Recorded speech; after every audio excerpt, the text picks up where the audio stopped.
masih bersama dengan kami dalam Berita Lampung. Untuk Anda yang baru saja bergabung, kami akan menyajikan kembali berita utama pada pagi hari ini.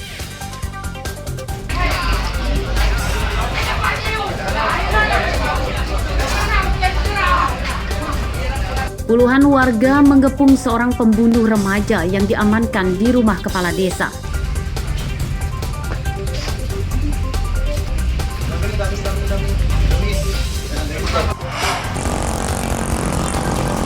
Angka kemiskinan di Lampung tinggi.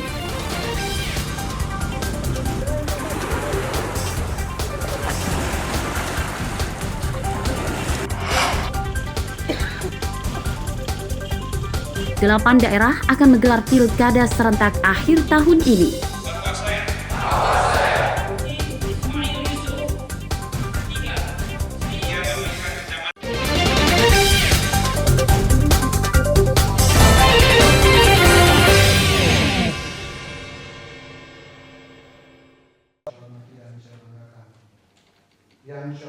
Jumlah warga miskin di Kabupaten Lampung Barat masih tinggi, lebih dari 34.000 orang atau sekitar 11% dari jumlah warga yang ada di Lampung Barat. Ini terungkap dalam rapat paripurna istimewa penyampaian laporan keterangan pertanggungjawaban atau LKPJ yang digelar di kantor DPRD Lampung Barat Rabu siang. Berdasarkan data, ada penurunan angka kemiskinan dari tahun 2022 sebanyak sekitar 36.000 orang. Sedangkan pada tahun 2023 jadi 34.000 orang. Namun dari jumlah tersebut, jumlah warga miskin ekstrim lebih dari 10.000 orang. DPRD dan Pemkab Lampung Barat menyatakan terus berupaya mengentaskan kemiskinan secara masif pada tahun ini. DPRD meningkatkan belanja daerah untuk pengentasan kemiskinan yang pada 2023 sebesar 31 miliar rupiah. Pada tahun ini dinaikkan jadi 81 miliar rupiah. Anggaran tersebut akan difokuskan untuk mengurangi beban pengeluaran masyarakat miskin seperti untuk pembangunan sistem penyediaan air minum atau SPAM di pedesaan, jaminan kesehatan serta bantuan pangan. Apa yang sudah kita anggap bermanfaat buat masyarakat, ya kita teruskan. Tapi ketika memang ada program yang memang kurang baik, ya kan, termasuk juga ada beberapa pembangunan ruas jalan infrastruktur yang memang belum bisa diselesaikan. Nah itulah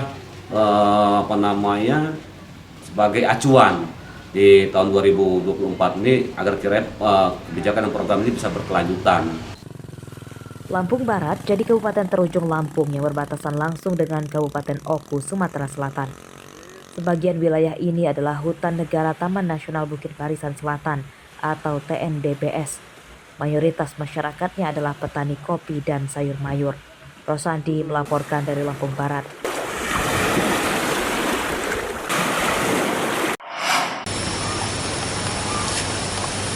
Para petani mengeluhkan anjloknya harga gabah pada panen musim ini tiba. Harga gabah kini di bawah Rp5.000 per kilogram. Padahal pada panen sebelumnya harga gabah di atas Rp6.000 per kilogram. Anjloknya harga gabah diantaranya dikeluhkan Matori, petani padi di Kelurahan Kelapa 7, Kecamatan Kota Bumi Selatan, Lampung Utara. Ia menyatakan harga gabah saat ini tidak sebanding dengan tingginya biaya tanam dampak melambungnya harga pupuk dan obat-obatan. Dampak harganya anjlok, Matori berencana tidak menjual semua padi yang dipanen. Sebagian gabah akan dijual saat harganya naik. Nggak sampai 1 ton sih, ini kan nggak luas. Ya kalau sekitar 7 pikul lah itu. Ton kotor. Hasilnya ya, alhamdulillah bagus tahun ini. Rencananya biasanya dijual kemana? Ya biasanya lingkungan, terutama lingkungan dulu. Ya kalau beras yang ngikutin pasaran ya, kalau kayak kami ngikut pasar lah. Ya, kurang lebih sekitar 5-6 juta. Para petani mendesak pemerintah segera mengatasi anjloknya harga gabah saat ini serta menurunkan harga pupuk, bibit, dan obat-obatan. Ardio Haba melaporkan dari Lampung Utara.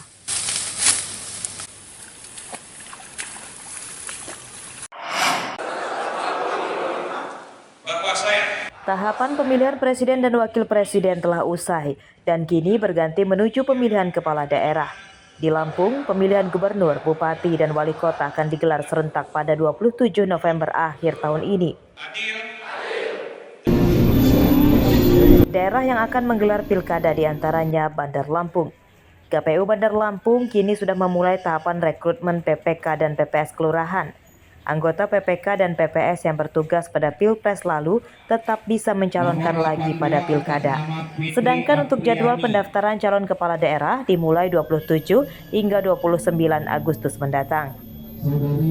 Sudah menjadi penyelenggara ad hoc, baik itu yang PPS mau nyalon PPK atau nyalon PPS lagi, atau PPK yang sudah duduk calon lagi, itu menjadi sebuah catatan. Misalkan mereka soal integritas mereka, apa sudah ada laporan, bukti konkret, mereka ada catatan-catatan khusus yang mereka tidak, catatan mereka kriteria mereka buruk, maka akan dilakukan pendalaman sampai sejauh mana mereka. Jadi itu jadi bahan sebuah pertimbangan KPU Kota dalam menentukan PPK ke depan.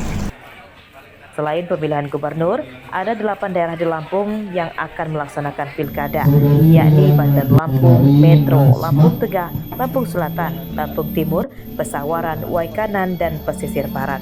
Jeffrey Arifin melaporkan dari Bandar Lampung.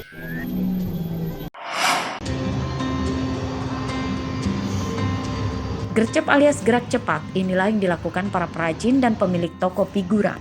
Meski Presiden terpilih pasangan Prabowo Gibran belum dilantik, namun foto keduanya sudah banyak dijual di toko figura. Di antaranya terpantau di pusat toko figura Plaza Pos dan Pasar Tengah Bandar Lampung pada Kamis siang.